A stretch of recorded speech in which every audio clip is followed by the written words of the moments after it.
Hello everyone, Professor Valerio here, third degree black belt under Professor Jefferson Mora and head instructor at Gracie Barra in Colorado. Here with me, Coach Scarlett. I'm going to show you today how to get a good transition from side control to full mount. Let's check this out. So first of all, how to keep a good side control. I want to maintain my base, my legs wide open. So one knee will be close to his shoulder, one knee close to his hip, chest to chest as a point of a compass. And we're gonna start from the most common control. One arm hugging his head, one arm underneath his armpit. So here we have a common goal. We want to maintain, we want to keep the underhook. I want to maintain my arm under his arm, and he wants to gain the access underneath my arm in an underhook, just like this. So the very first goal for me is to pin my partner on the ground.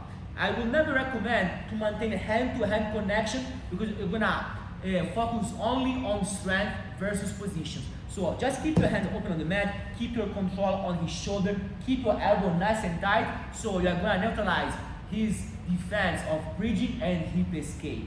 Now we have several options and different ways to either work a submission or improve the position. Let's do a very good way to trick our partner and use our weight in our advantage. So look, first of all, from a basic control, what I want to do is to change it. Side when I'm hugging the head, I want to move my arm above to the other side. I want to do this type of control. Look, I want to move my left elbow close by his neck and just control his triceps. You don't need to grab the material, just control the triceps. But the most important detail is keeping your elbow always touching the mat. So I don't want to be too much farther, too much above the head, just on top of his neck, of the collarbone. Now, what I want to do is to switch my hips facing his legs. But it's very important to replace my knee, because when I want to make a switch automatically, I want to move my right knee from close by his hips to facing the ceiling. If I just do this, look at the space my partner has. He can easily follow me and catch me in a half guard or recover a better position. So, a good way to replace my knee is with my right hand. So my right hand is just on the mat, on this side of his body. I will circle to the other side, placing my hand just on the mat. So now, whenever I move my knee, if he is moved on the side, he cannot follow me because he's not find my arm. Now, as you can see, my partner is doing a very good job having a frame just like this. So it's not be hard for me to attack his arm like a shoulder lock or arm bars, and it's not be hard for me to create space. So what I want to do is to play with my weight. I want to do like a scroll first, all my weight on top of this forearm. So look, I start to stretch my left leg back and be heavy with my left hip on his forearm. So now what happened? Two options. The first one, my partner is get tired because if you put weight on someone on the bottom, common reaction is to push back. But he has only the strength of one arm versus our entire body. We are relaxed. So I can stay here all day long. My partner sooner or later is gonna give up. And most likely he's gonna extend his arm. So we can get the space underneath his armpit. Option two, we are gonna need to find the space. So look, I want to move my right knee off the ground. I want to slide my left knee, the farthest one, to his hip, where my right hand is. And my goal is to sit in front of his elbow. So from here, I slide towards his legs, and I conquer already space underneath his, like in front of his elbow. Now, I can't stay too close to his legs. Look the distance. I cannot make it to improve the position and go a full mount. Solution, I want to start to make a hip escape. The person on the bottom will fight with his arms. Don't let me control the position. But again, we have our full body versus his arms. So look at hip escape, I'm gonna slide. Hip escape, I'm gonna slide. Look at his right arm, his right elbow is lifted. There is no power, no strength from this position.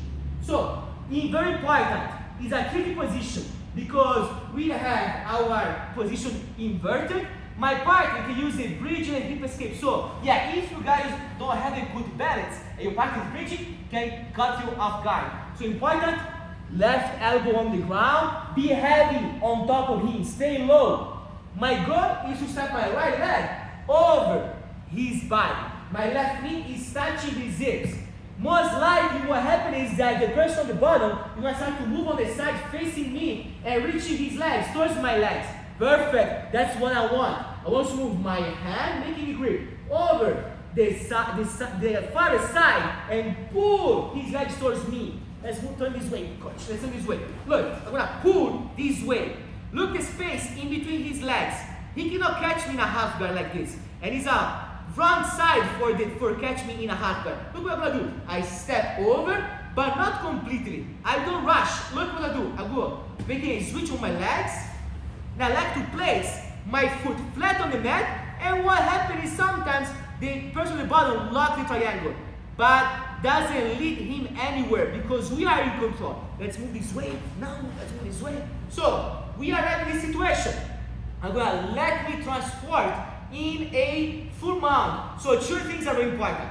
As I go on top, my right knee goes towards the mat, but my right hand goes underneath his armpit, conquering the space. And as I'm making my body parallel on top of my partner's body, I'm going to start to hug his ass. So look at 1, 2, and 3.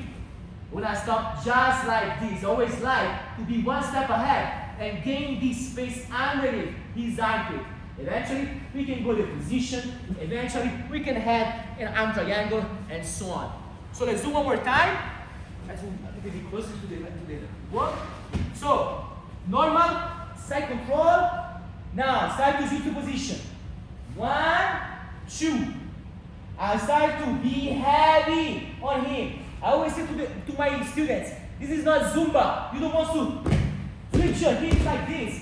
You want to play with time. Over time, your partner is going to lose their strength. So look, be heavy. If your partner is reacting, he's going to stretch his arm. If not, I start to move towards his legs. Sit in front of his elbow and hip escape. Look my weight. All my weight is on top of him. I don't want to maintain my weight back and my elbow lift from the ground. So from here, my partner is going to start to catch me with his legs. That's fine. Control the top leg. Let's move this a little bit. Control the top leg and pull. Now keep him. Switch my legs as a scissor and control in between his legs. He might cross the triangle or not, but what's going to happen is going to lead me in his on top of the full mount. So I did 3 things. Knee towards the ground. Arm conquer the underhook. Very important.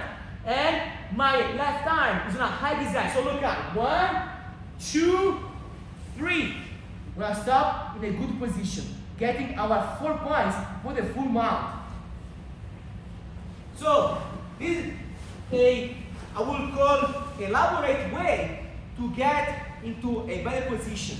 So the full mount is one of the best positions in Jiu-Jitsu, and there are always few ways you can achieve it, starting from the side control. Giving space and working speed, or as you work today, pressure and time. You will see that if you are passionate enough, and you work with your body weight versus strength, you're gonna get a very good success. So I hope you guys enjoy the video, the technique. If you like it, subscribe, and see you next time. Os!